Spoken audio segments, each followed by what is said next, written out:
It was a doozy this week, guys. I can't even tell you that I've got all the headlines covered from the last few days. I do have some big ones, specifically when it comes to real estate and what's going to happen with interest rates.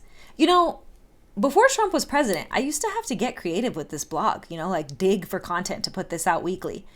Now, Trump keeps me plenty busy. I rarely get to leave or go beyond just the latest headlines that have come out in the past couple days. But my goal is that I take the latest economic news and help break it down into a format that's easily digestible for you to decide how you want it to influence your real estate strategy. Now, I use the words you decide and influence on purpose because I'm giving you the facts and I'm also giving you my opinion and my forecasts. You've got to sit with the information and decide what's right for you. Now, let's get into it because we've got a lot to tackle today.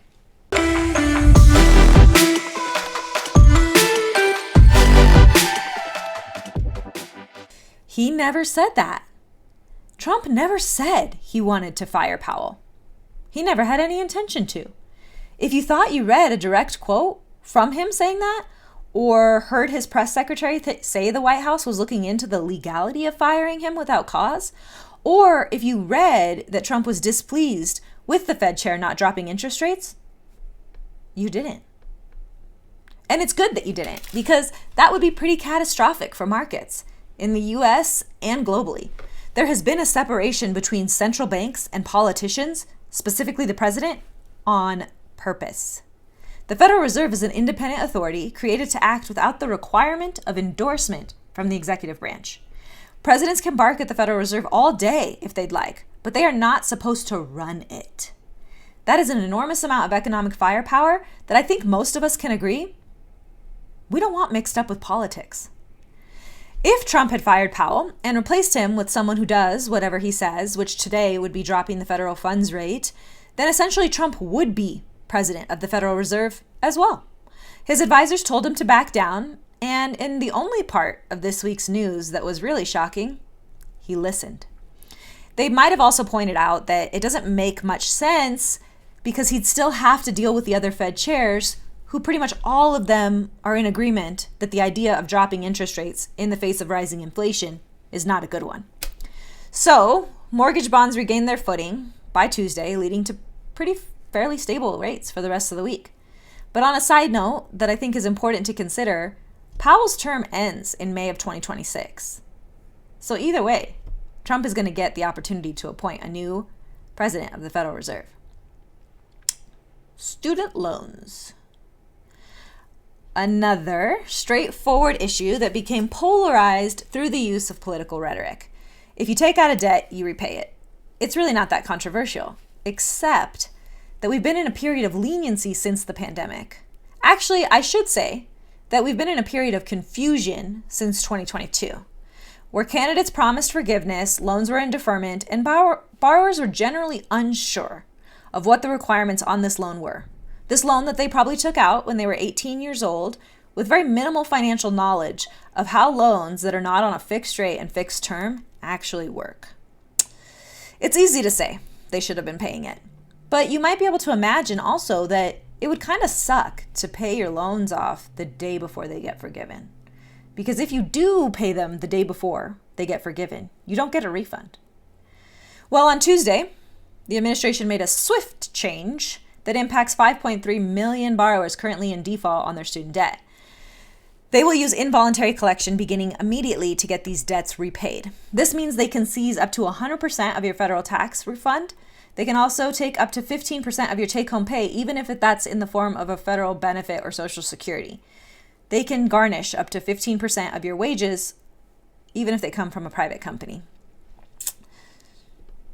I did share on Instagram some steps you can take to protect yourself and how people having to make these payments on this debt could impact the real estate market. Check it out. Home sales are down. Existing home sales data was released yesterday, and we were expecting a slowdown because the data is measured from January and February, when interest rates were higher. Plus, here on the West Coast, we have to take into account the fires. If a home was burnt down, and a lot of them were, it can't be sold. So there was an inventory problem as well. However, we were expecting the data to come in showing that home sales were down by 3%, but they actually came in and it fell even further to 5.9%. The talking heads quickly started linking this to a bad news for a spring-summer buying season that people had high hopes on. But I think it's really important to mention that, we can't measure the spring-summer buying season because this data hasn't been taken yet because it hasn't happened yet. Also worth mentioning is that the median home price rose to $403,700 in March, the highest March on record. Year-over-year data showed home prices increased 2.7%. I'm hoping you can draw some important connections here on what's happening with inventory and how that could impact home sales declining. 90% chance at the end of 2024, many were putting the recession risk at 0%. Not most, but many were optimistic about Trump's economic plans. Now, less than 100 days into his term, Apollo Global Management's chief economist says he now puts the risk of a recession in 2025 at 90%. He's specifically calling it a voluntary trade reset recession. We've talked about different, distinct kinds of recessions, specifically job loss recessions, but I don't think this is a moment where we can breathe a sigh of relief about a voluntary trade reset recession, because this would specifically impact small business owners who are vulnerable to the increased costs tariffs present. Who is Apollo, and why do we care what their economists say? Apollo Global Management is an investment firm that currently has approximately $631 billion in assets under management. Its size gives them a great deal of influence. Plus, their chief economist, Torsten Slok, his expertise has been known to influence market expectations, which we have seen can actually be more impactful than the data itself. But he's also been known to influence policy discussion. He's making his prediction based on the 2018 trade war, which was significantly much less aggressive than what we are seeing right now, and resulted in a 0.7% decrease to the GDP. Slok believes the proposed tariffs as they stand now would reduce our GDP by a full 4%. The tariffs are on pause until midnight on July 9th, except China. Chinese imports are already being taxed at 125%. Now seems like a good time to go back and check out my guide on what a recession means for real estate.